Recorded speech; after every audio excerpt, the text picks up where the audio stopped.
votre nouveau rendez-vous hebdomadaire Khatini Shoufouna. K-H-M. Pour ce premier épisode intitulé Khatini le 8 mars, j'ai décidé d'aborder la condition de la femme algérienne à travers le média le plus important de notre génération, Internet. Tout a commencé qui shift la vidéo. Bonjour, je m'appelle Amina et j'habite à Alger depuis 4 ans. J'ai choisi aujourd'hui de vous parler d'un sujet qui touche les femmes célibataires en Algérie. Cette vidéo parue sur la chaîne YouTube Les Haut-Parleurs le 8 mars 2017 et qui traite d'un sujet tout simple, la difficulté que peuvent trouver les femmes célibataires à trouver un appartement à louer. Principalement sur Alger, parce que les femmes algériennes dans d'autres wilayas, elles ont peut-être d'autres préoccupations. Ça vous dérange pas de louer pour une femme? Vous êtes célibataire? Oui, je suis célibataire. Mais il faudra que je demande au propriétaire. Elles sont très discriminées pour l'accès au logement parce que ça ne se fait pas. Une femme qui vit seule en Algérie, on vit soit avec sa famille, soit avec son mari, mais pas seule. Et donc j'ai rencontré Mima et elle va nous raconter ce qu'elle a vécu quand elle a recherché un logement. Alors, et c'est là que je remarque la première incohérence. Il est difficile quand on est célibataire de louer, qu'on soit un homme ou une femme. Et je te donne un exemple. Moi, personnellement, je suis musicien, je suis célibataire, j'ai beaucoup de potes, et ces beaucoup de potes sont également musiciens. Et la plupart du temps, chez moi, ça se passe comme ça.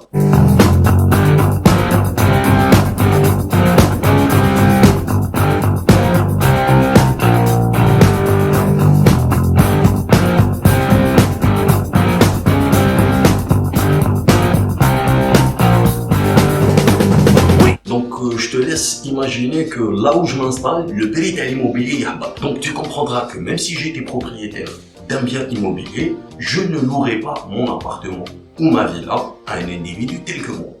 Mais passons. Agence loue studio meublé pour les hommes, pas de couple et pas de femmes.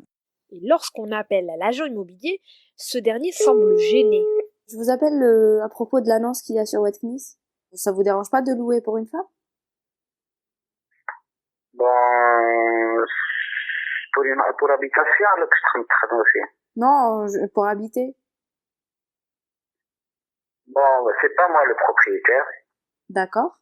Donc, je vais demander, vous êtes célibataire? Pardon? Vous êtes célibataire, toute seule? Oui, je suis célibataire. Mais il faudra que je demande au propriétaire. Je trouve ce passage tout simplement abusé. Alors de 1, le mec de l'agence immobilière n'a pas l'air gêné, c'est juste qu'il pose des questions le plus normalement du monde. De 2, tu as le droit de louer un appartement étant une jeune femme célibataire qui ne souhaite pas se marier et qui souhaite se détacher de la cellule familiale. Là n'est pas la question. Personnellement, tu viendrais habiter à côté de chez moi, la seule réaction que tu vas avoir, c'est celle-là. Bonjour, je m'appelle Amina. Votre nouvelle voisine. Ouais, on est brouillon, c'est comme ça, on s'excuse pas. Mais je te le déconseille. Et voilà pourquoi.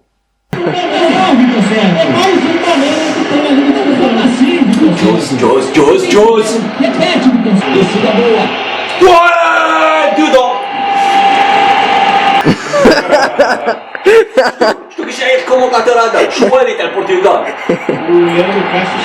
Le problème, c'est que de l'autre côté, tu fais face à des propriétaires qui sont propriétaires, comme je viens de le dire, de leurs biens et qui ont le droit de refuser de louer un appartement parce que tu es une femme, parce que tu es célibataire, ou parce que je suis un musicien brillant et désorganisé. On n'en a rien à foutre.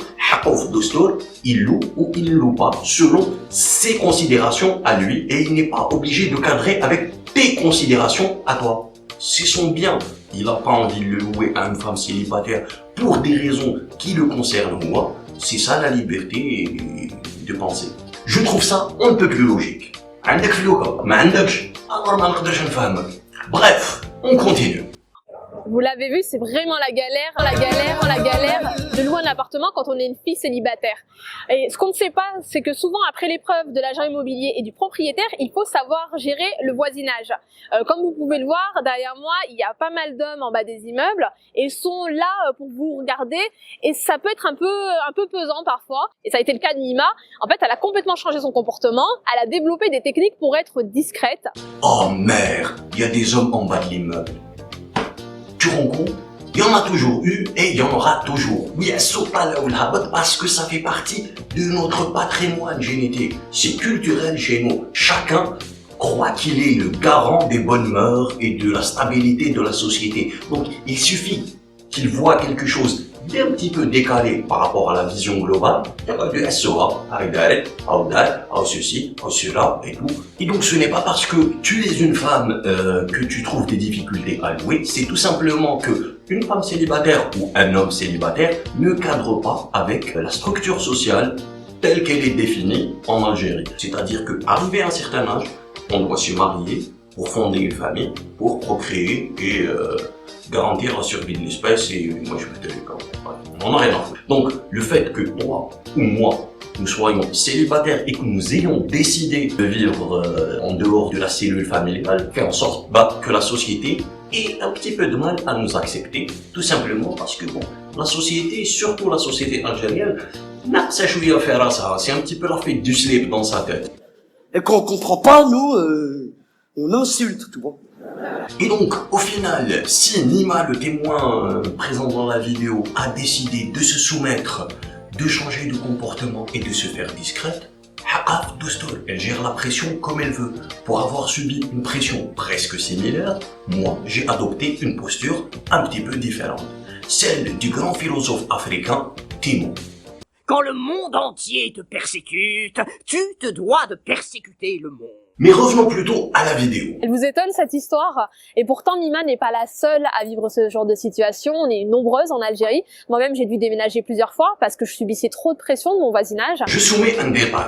Une détail parce que tu ne trouves pas où louer, tu as subi la pression t'as les voisins donc tu as dû déménager et ceci et cela et j'en passe et des meilleurs. Bref, moi je subis la même chose alors que je suis chez moi, je ne suis pas locataire et pourtant je subis la pression t'as les voisins. Alors je fais bien sûr la différence entre les voisins nasmillah pour lesquels j'ai beaucoup de respect et les voisins un peu moins nasmillah envers qui je m'en fous en fait. Et je vais même te citer la phrase d'un de mes voisins quand il m'a interpellé sur la qualité des personnes que je fréquente et que j'invite chez moi. Je lui avais dit, je suis chez moi, je fais ce que je veux.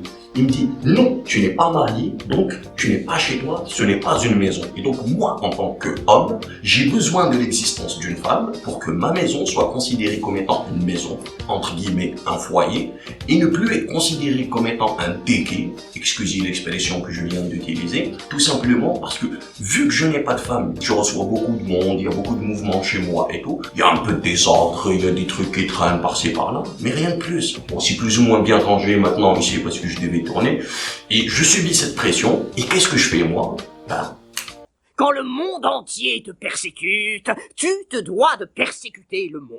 Car je suis désolé de te l'apprendre, mais la liberté, ce n'est pas un droit immuable qu'on obtient à la naissance. La liberté s'obtient la plupart du temps au prix de nombreux sacrifices. Alors, je sais que ça peut te paraître un petit peu abstrait, loin du monde merveilleux de la bourgeoisie algéroise, mais il ne faut pas oublier le cas d'Amira Marabot, celle qui a été immolée par le feu juste parce qu'elle a refusé les avances d'un individu, ou cette jeune fille, Joël Ouest, qui s'est fait agresser, filmer et mise à nu sur les réseaux sociaux par un individu. C'était un autre individu, qu'on se mette bien d'accord.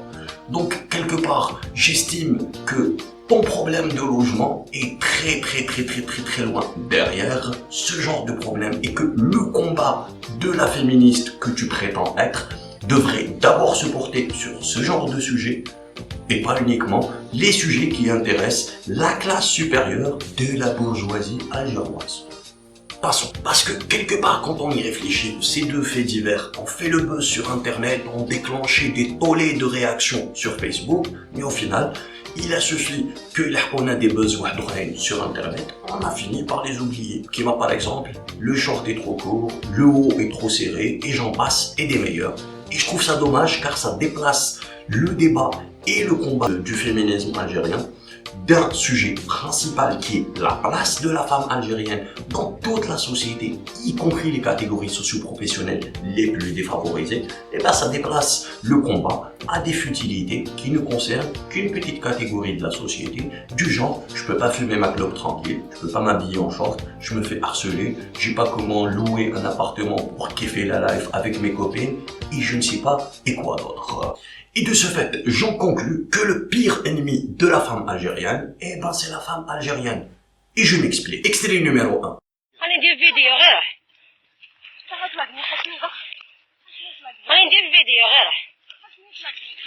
Qui est en train de filmer? C'est une femme.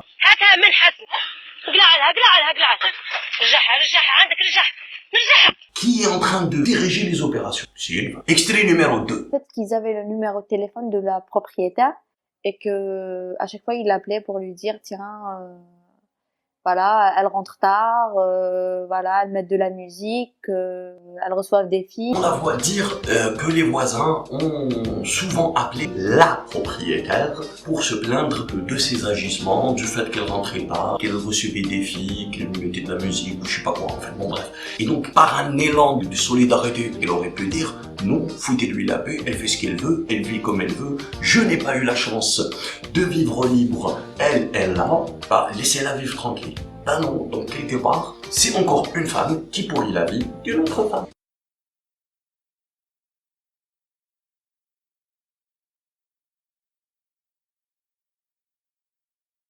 Je suis enfant abandonné, je suis une pipي de l'État. كيطيح الليل نقعد في الجامع، قعدت في المسجد، جات لي وحده قالت لي انت بنت لاسيستونس، قلت لها قالت لي ما يجوزلكش تقعدي في الجامع. قلت لها عطيني ليفري، قلت لها ما عنديش. قالت لي كي كنتو ديروا في الحرام ما كنتوش تخموا. ضربها، زكي عليها، سبها.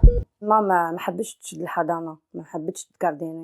راحوا عند الحداد اللي في الحومه، خدموا دي مينوت هكا مسايس بالسناسل ديالهم، وكانت تربطني بهم كوميشيان. بابا كي ديها بالجمعه لداهم كانت تربطني بهم.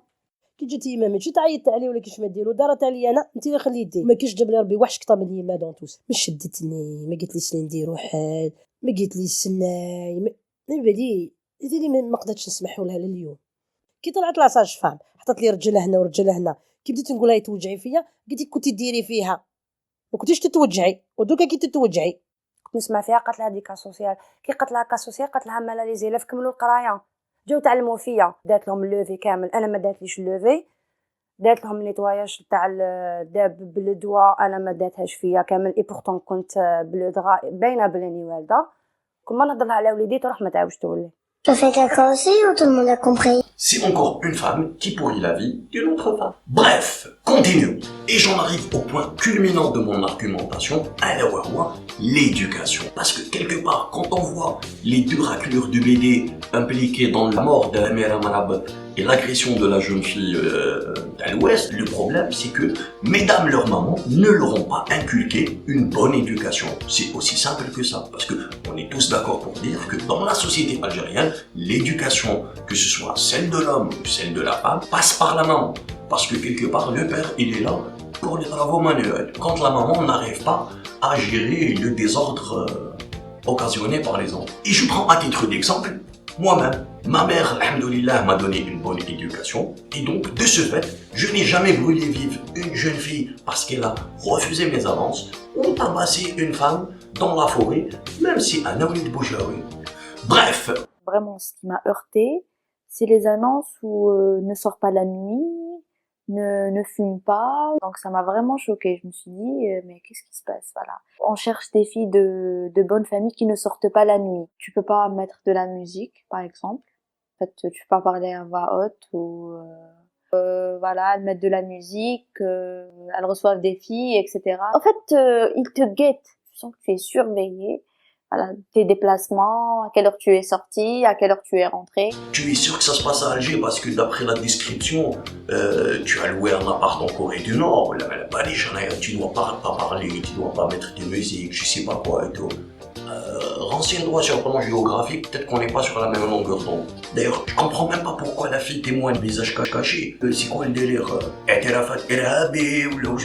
Elle veut juste louer un appartement, donc quelque part. Ça décrédibilise et le travail de la jeune Amina, donc journaliste de sa condition, et le combat en lui-même, parce que on a l'impression qu'elle a quelque chose à cacher, alors que c'est quelque chose de tout à fait normal. Mais au final, ce qui me pose réellement problème dans cette vidéo et dans le combat féministe algérien en général, c'est que vous êtes de plus en plus nombreuses à vous exprimer librement sur Internet, et ça c'est très bien, mais vous restez focalisés sur vos propres problèmes personnels et vous oubliez celles qui sont en dessous de vous, qui rêveraient d'avoir votre situation, pouvoir juste dire le seul problème que j'ai c'est que je trouve pas où louer, alors que, pour ne citer qu'un seul nom, Amira Marabat n'a pas eu cette chance. J'ai dû déménager plusieurs fois parce que je subissais trop de pression de mon voisinage.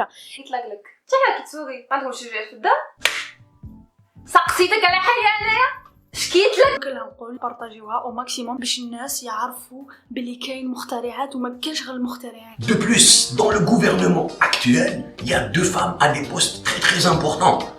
Madame Ben Ghbret au niveau de l'éducation et Madame Mademoiselle, je sais pas, Pharaon au niveau des télécommunications.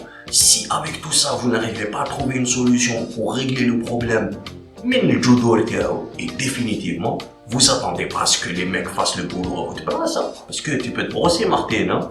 Alors, un dernier petit détail qui me chiffonne un petit peu quant à la vidéo, c'est le fait que ce soit sponsorisé par TV5, à travers ça sponsorisé par la France, et donc quelque part qui ait une certaine orientation idéologique, parce que si mademoiselle tu crois que tu es libre de ton expression, que tu peux dire ce que tu veux, je te conseille d'essayer un petit peu pour ton prochain sujet, d'aborder ce qui se passe à Gaza, où là la liberté d'expression concernant Dieudonné, Alain Soral, Thierry Messon, comment il s'appelle l'autre, Fourisson, je ne sais quelle autre personnalité bizarre du show business français. Et tu verras que ton sujet ne passera pas tout simplement parce qu'il posera problème dans les hautes sphères de l'État français. Donc à partir de ce moment-là, cette orientation me pose problème à moi en tant que nationaliste algérien, et de 2, j'estime que la France n'a pas de leçon à nous donner parce qu'il fut un temps où on était en avance sur eux en ce qui concerne le combat féministe, et je vais le prouver. Dans la vidéo que nous avons vue, nous avons bien sûr Amina, donc l'algérienne, et à la fin de sa vidéo, elle fait la promo d'une vidéaste turque qui elle aussi s'exprime sur les conditions de la femme turque. Et donc je trouve marrant que l'Algérie et la Turquie soient associées dans une vidéo qui traite du féminisme, parce que et l'Algérie et la Turquie ont été en avance sur la France, question féminine. Je n'aurai que 2 noms à citer. Le premier c'est Sabiha Gökçen, donc première femme pilote de chasse à travers le monde, donc c'était la première à avoir été pilote de chasse et avoir été déployée et avoir été dans l'opérationnel. Donc elle est turque. Et la seconde c'est notre Hakima Abdessamed national, donc qui volait en formation sur MiG-25 à l'époque où Caroline Aigle, première femme pilote de chasse française, était sûrement en train de jouer avec une poupée Barbie. Et donc à ce moment-là, j'estime que la France n'a aucune leçon à nous donner concernant le combat du féminisme. Pour finir, je laisse la parole à notre grand philosophe national, Mourad Oudia. نساء احنا نحبوكم يعني وطامعين نكملوا المشوار تاعنا معكم ان شاء الله.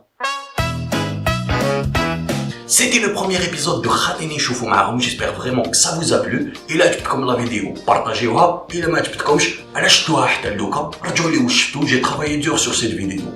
C'est pour moi le moment de vous dire à la semaine prochaine. D'ici là, Allah fi bardakoum, et n'oubliez pas que أنا Khatini Choufou Ma'aroum.